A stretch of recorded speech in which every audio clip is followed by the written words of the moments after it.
Well, we're gonna do a deck profile on the one and the only Raging Bolt. Yep, I know, Raging Bolt is a pretty easy deck to use, and also disclaimer, my friend is gonna hate me for the title of this video, but hey, they will forgive me. Anyways, jokes aside, we're gonna deal with Raging Bolt today, learn about the basics, and show you a demo in case you're interested in playing Raging Bolt or just getting into the game, because someone did ask me, hey, what's the easiest thing to use if I'm just going into the TCG? And for me, I said Charizard or Raging Bolt. So if you have any suggestions for newer players, feel free to tell in the comments. A new player might see your comment and then they'll take it to heart. So yeah, we're dealing with Raging Bolt. Raging Bolt's attack Bellowing Thunder is the main concept of this deck. So you need one lightning and one fighting energy in order to use Bellowing Thunder turn 1 if you're going second. But if you don't have everything you need, you could just Burst Roar and gain 6 more cards. But with Badu in the format, that may not be so ideal. So we have to find ways to accelerate. So yeah, Bellowing Thunder, 5 energy. You could knock out Charizard. And with Hero's Cape on a Dragapult, it is possible to get 6 energy at a time in order to knock out the Hero's Cape Dragapult. So we do play 4 Raging Bolts because, yeah, it is the star of the show. Then we got Ogerpon right here. Ogerpon, the Teal Mask Ogerpon is mainly useful due to the Teal Dance. So Teal Dance allows you to accelerate a grass energy per Ogerpon per turn. So it does stack. It's not like, oh, I could only do 1 Teal Dance in total. I have multiple Ogerpon. Nope, you could do Teal Dance on both Ogerpon, and therefore Raging Bolt will have an easier time to attack. Myriad Leaf Shower, typically not used, but hey, if you have some way to accelerate energy to, let's just say, Ogerpon, and then you could knock out a Charizard without putting your Raging Bolt at risk. So we do play 3. I don't think having a 4th one is necessary. Then we got Squawkabilly with Squawk and Seize. Very important card, turn 1. Squawk and Seize allows you to discard your hand. So if your hand is full of energy and you just Squawk and Seize and get Sawdust and you already have 2 ancient Pokemon, it's going to be so easy for you to get that turn 1 KO. So that's why Squawkabilly is very important. So we play 1 of that. Then we got the Radiant Greninja, really helpful with concealed cards. Unfortunately, we cannot Moonlight Shuriken. If there was a will, there was a way, and unfortunately, it just doesn't work in this deck. So yeah, Radiant Greninja is mainly used for draw power with concealed cards, so we're really gonna miss this draw engine after rotation, and it breaks my heart every time I have to show Radiant Greninja in a video. Then we got Pheasantipity for Flip the Script. We don't attack with this thing. I don't think I have ever attacked with Pheasantipity, but it does have Crow Arrow in case you really cannot find another basic. The Pokemon we have include Iron Bundle, Hyper Blower, essentially another Gust. Very important card. And yeah, Iron Bundle, sure the opponent picks, but it's better for you to have a Gust than no Gust at all. Then last but not least, we got Slitherwing. There have been plenty of arguments on what the single prize attacker should be. I initially used Sandy Shocks, but when Pikachu EX came into the format, it's like, oh no. Even with Sandy Shocks powered up, it's like you can't knock out the Pikachu. So Slitherwing is very important because of the Burning Turbulence. For 2 fighting energy, you could use that attack and then knock out Pikachu EX due to the burn, and then they cannot Pheasantipity, so that's an additional bonus. We're going to talk about the supporters now. So our main supporter is Professor Sada's Vitality. Extremely important because of energy acceleration. That is the whole point of using Raging Bolt, because the more energy accelerated, the better. So Professor Sada's Vitality allows you to get 2 energy from the discard pile and attach it to any ancient Pokemon. So whether it's a Raging Bolt or a Slitherwing, 2 Raging Bolt. So that's a pretty cool concept. And you could also draw 3 cards. So extra draw power on top of having a Pheasantipity. OMG, this is going to be a fun match, except when you get 0-6 if you're dealing with Pidgeot control, of course.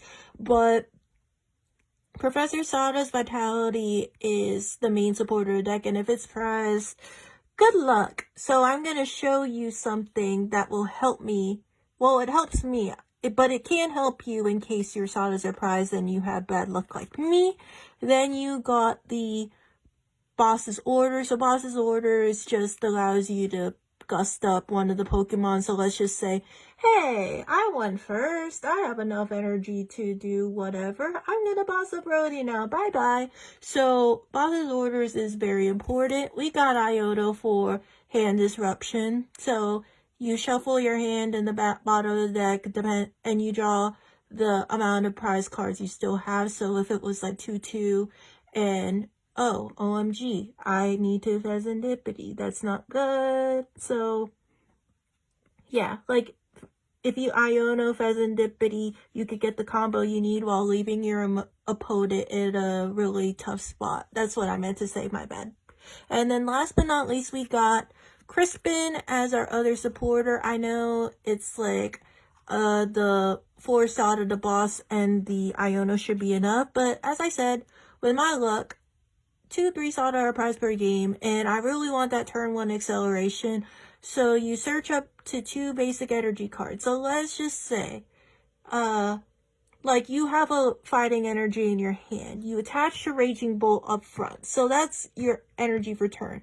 And then if you had Crispin in your hand, you could search up for the lightning and the grass. And if you had Ogerpon on the bench, and then you just use the lightning energy from your Crispin to attach. So that is a solid 210 damage. Imagine if you had like an additional 2 Ogerpon. We're on to the item cards, the trainers, whatever you like to call it. So we got Prime Catcher right here. Very, very valuable A-spec for Raging Bolt, since we only play 1 boss and a Iron Bundle. We don't have a lot of gust options, so Prime Catcher is an ideal A-spec to have.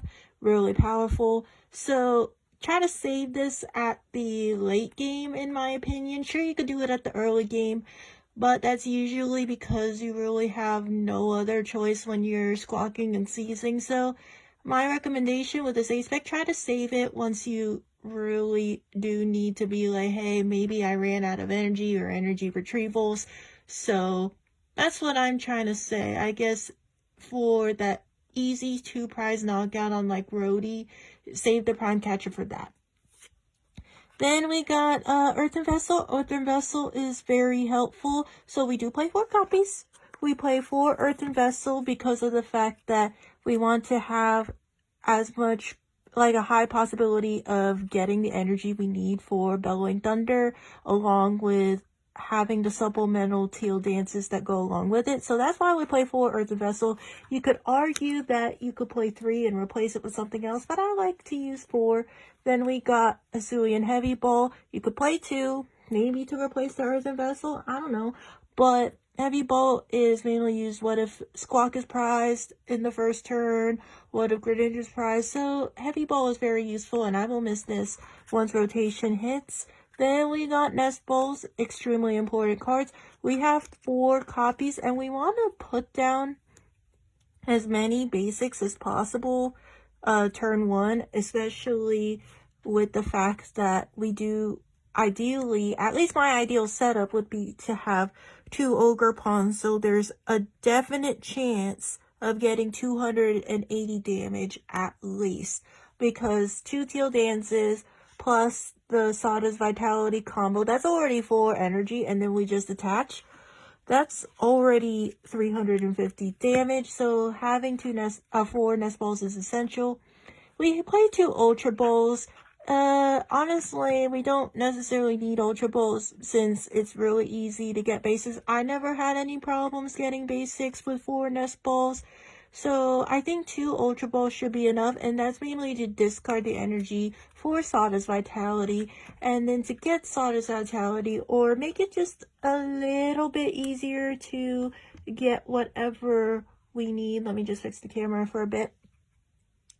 Then to make it easier for what we need is the fact that we have Pokegear. We play 3.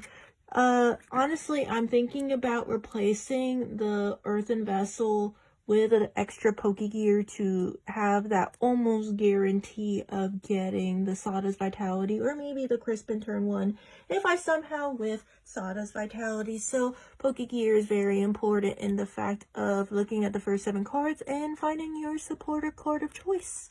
Then we got our switch cards. So switch cards are very important. So switch cards are mainly for basic Pokemon, and you get to heal 30 damage. So let's just say, hey, Dragapult is trying to knock out Ogerpon next turn. So you put up Ogerpon switch card and then go back to Raging Bolt. So I think that is a very important concept in terms of having 2 switch cards. We do play 2. So switch card is primarily used for those decks that really like to ping damage, like Dragapult. The main one is Dragapult along with like an Iron Valiant or Ursaluna. That's a rogue deck, but just in case, so you're prepared for using switch card. Now Night Stretcher. My friend played only 1 Night Stretcher, I believe, but I play 2 because what if I have like the Squawkin' season, I take away my only Night Stretcher, meaning I can't get Pheasantipity back, I can't get Greninja back, so that's why I play 2 Night Stretchers. And speaking of recovery, energy retrieval, I play 3, my friend played 3. Yeah, we did kind of, I did kind of get some help from my friend who really loves Raging Bolt.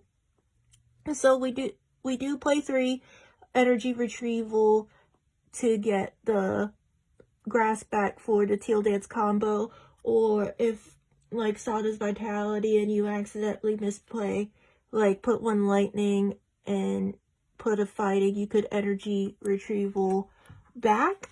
And then we got superior energy retrieval right here.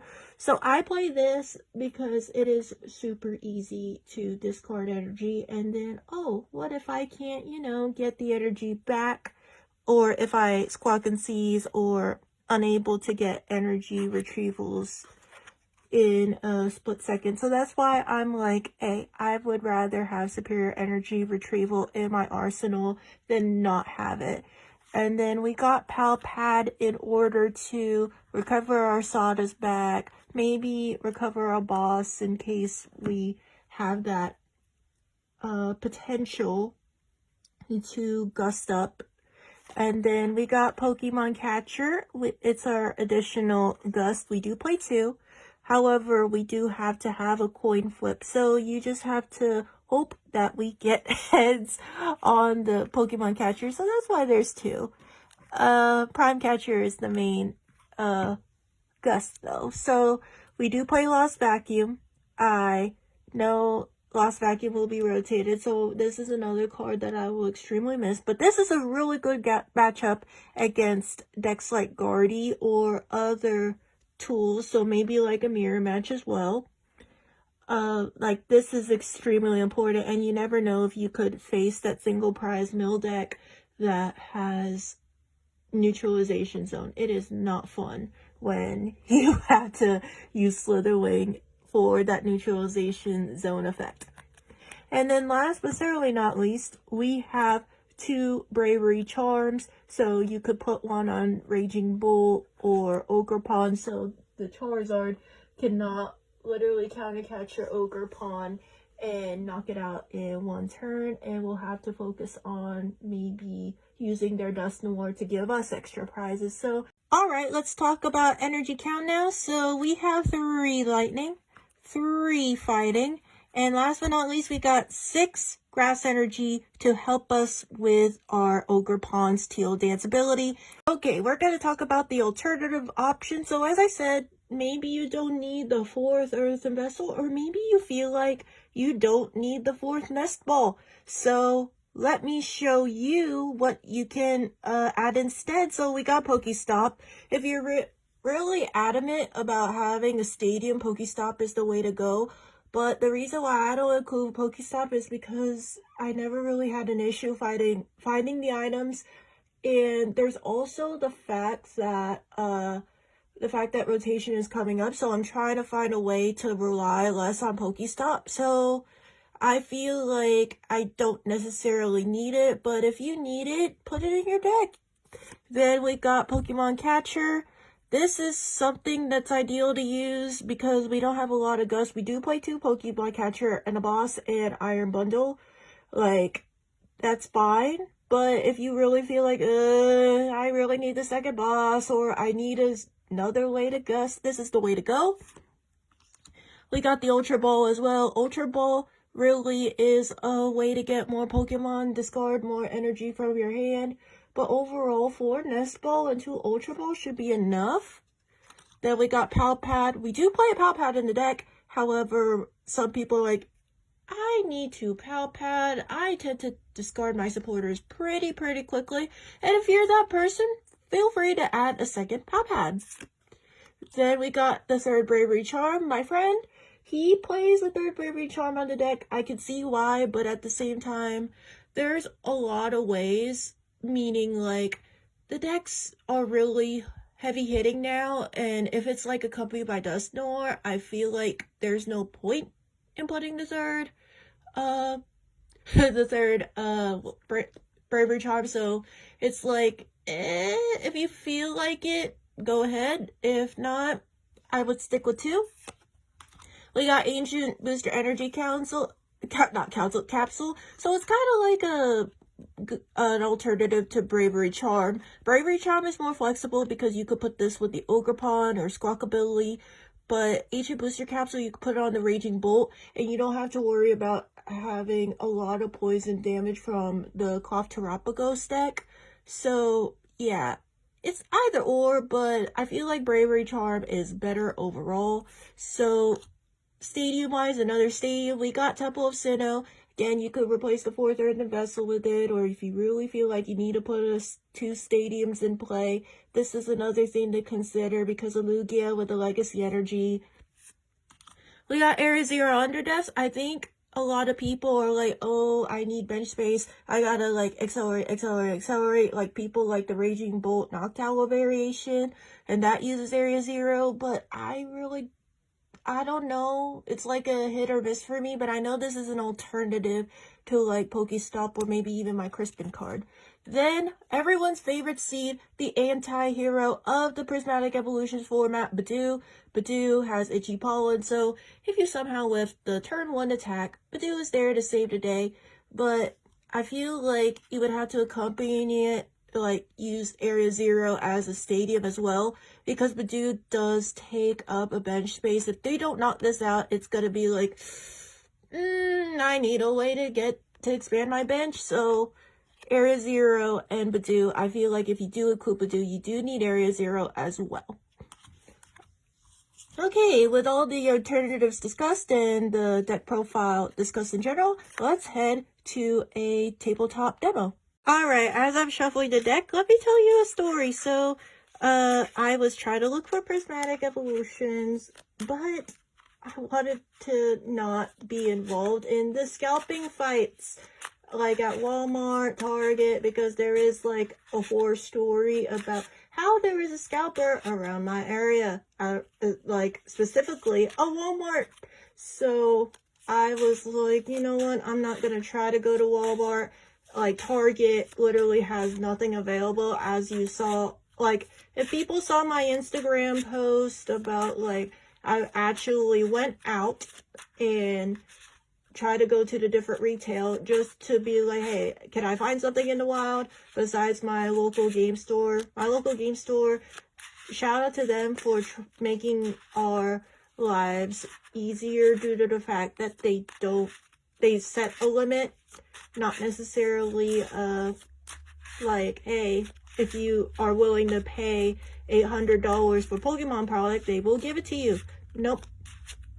My local game store is not like that, and I am forever grateful for that, because I don't want to go into fights just for Pokemon cards, as we saw with the Costco, Booming Waters thing. With all that set aside, I do go out card hunting. I really do go out card hunting by myself in the wild.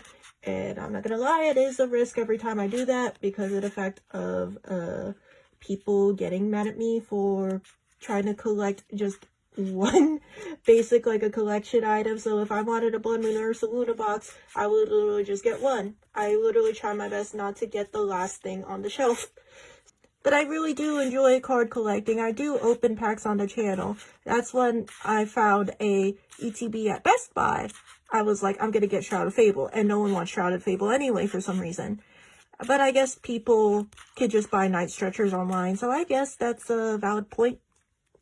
So, yeah, with that set aside, I think this is shuffled enough, but exclusive stories about my card hunting process, will be on my membership program. So if you want to hear about the stories behind it, because I even get employees' perspectives, they are not filmed, of course, because I do respect their privacy, but Mulligan, sorry. I do respect their privacy, and I owe it to them for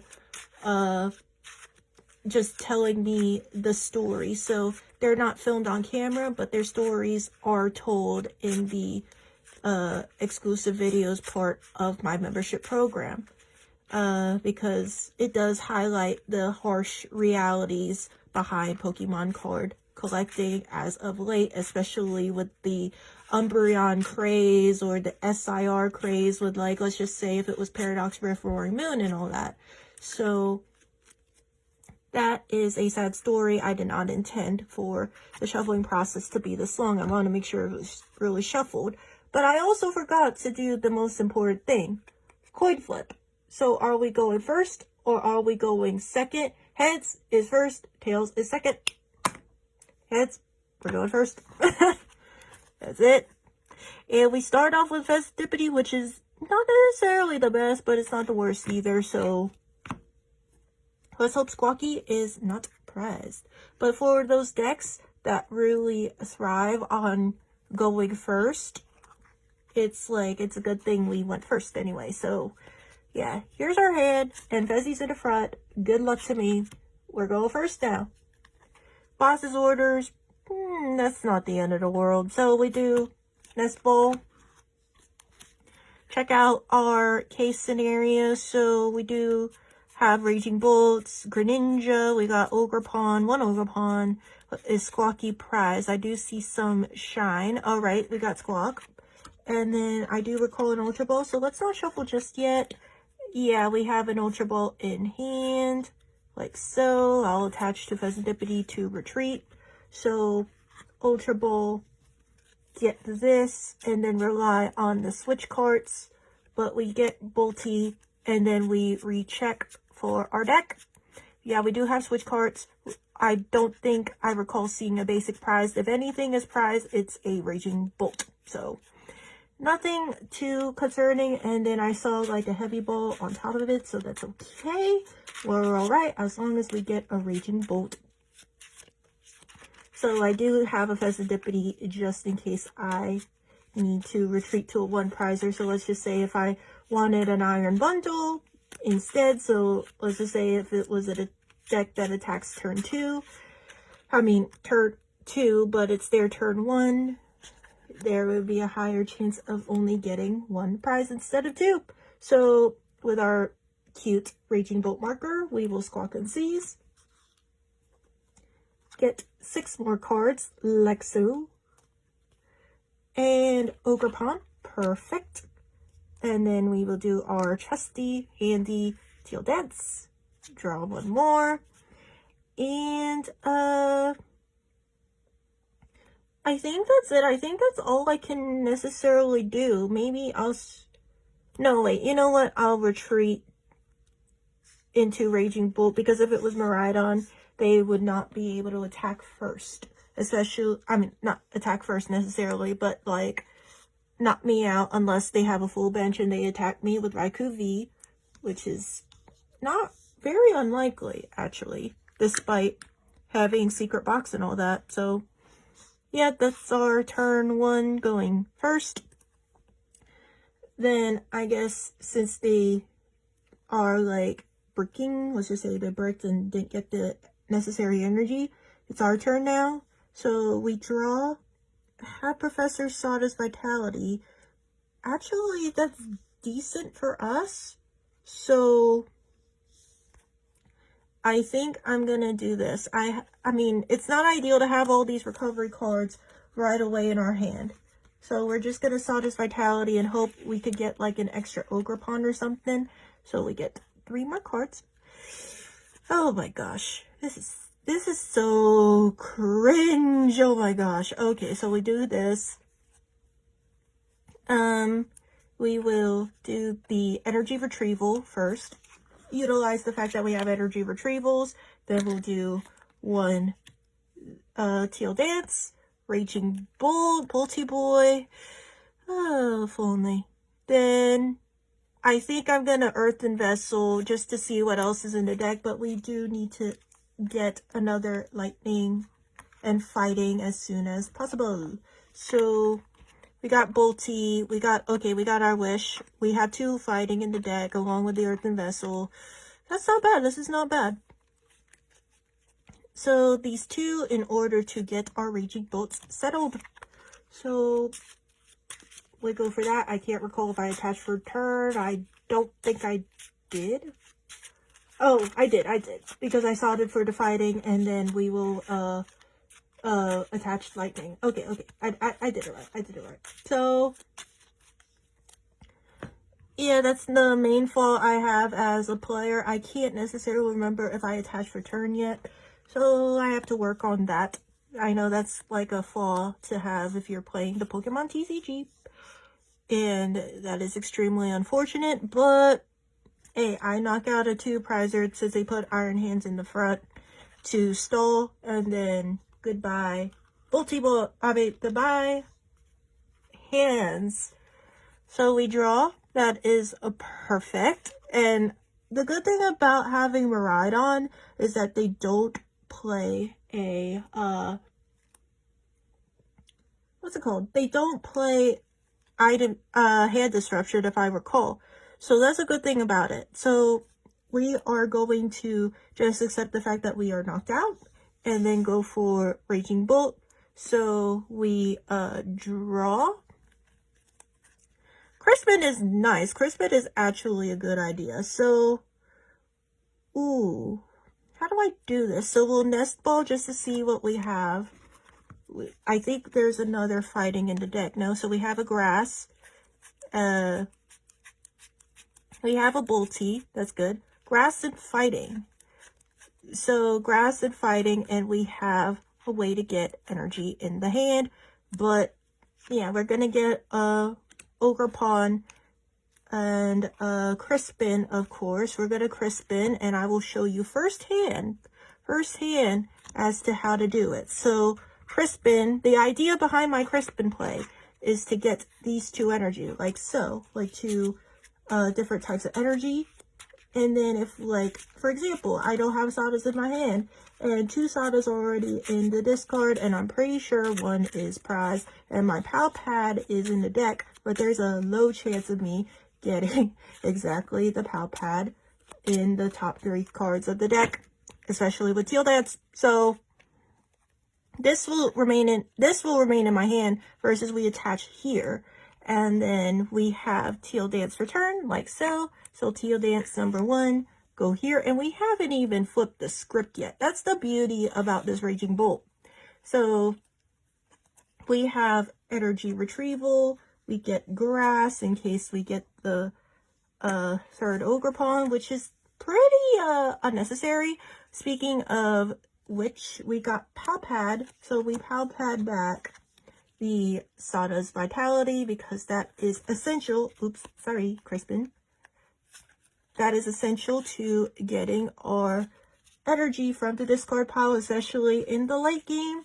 So we shuffle back the Pal Pads, of course. I mean, not shuffle back the Pal Pads. Shuffle back the Sawdust Vitality, of course. And then we will Pheasantipity to make our lives a little bit easier. So it's perfect. So we will just go for Pheasantipity. And as I said, it is extremely ideal to have, what's it called? It's extremely ideal to have 2 Ogre Pond and Raging Bull. And if we're dealing with Miraidon or even Zard, it's just really easy to deal with them now. Like with Crispin on board. Ideally, Sada's is better, but Crispin really helps with the turn 1 whiff. So, I don't recall if I did attach with the Crispin. So, let's pretend this is Pidgeot. I know I keep on changing the opponents, but I keep on trying to tell y'all the scenarios, so it would be ideal. So, we got 4 energy, and we go for this, and then, yeah. Let's just say if they're really focused on trying to get, like, a Charizard, they won't Iono me. So, like, we'll get Iono'd, like, if it was, like, very, very urgent. But we're not going to get Iono'd, and we essentially have game with this hand. And I will show you how next turn. But let's just say they counter catch my Squawk. Bye-bye, Squawky. And then it's my turn again. So, we got that, and OMG. This is really going to be ideal, and I'm going to show you why. So, we're going to Teal Dance. We have Teal Dance on both Ogerpod, like so. So, 1, 2. So, 1 grass and 1 grass as well. Like, the Earthen Vessel is not so scary. OMG. Okay. Well, we don't necessarily need the 3rd Ogerpod, but we can try to get Greninja to make life easier. So we got Greninja, we conceal cards, and take away the fighting, like so, and higher chance of getting Sawdust Vitality. Still not there yet, and then we will go for the Pokegear. We have 2 chances to get the Sada. Come on now, we gotta get Sada. Please, please. Yes, last card. So we got the Sada. Always thin out your deck, not to the point of excess, but thin out your deck to give yourself the best chance of getting Sada's Vitality. So that is absolutely perfect. So it's a really thin deck. So we got all this set up. We will Sada's Vitality. We do have everything we need now. So 2 fighting, like so. We draw another few cards, and then this is like why Raging Bull is so fun. You get to show off, like, you could get so many cards in your hand just in 1 turn. It is fabulous. So we got this, and we'll get the grass and the lightning back. That's more ideal. And then we will attach for turn, which is beautiful. And then we will hit our Zard opponent for 350, and that will be game. Like, if we had a better bench setup, we didn't even have to Serendipity, but we didn't need to. We just had all the cards we needed in our hands. So, yeah, I really hope you enjoyed that demonstration despite going first. And I know it was a little bit messy, but I really am working on that. But, hey, hope you're enjoying the Bolty Boy, or even considering playing him afterwards. Please like and subscribe to the channel, and I will see you soon for more fun.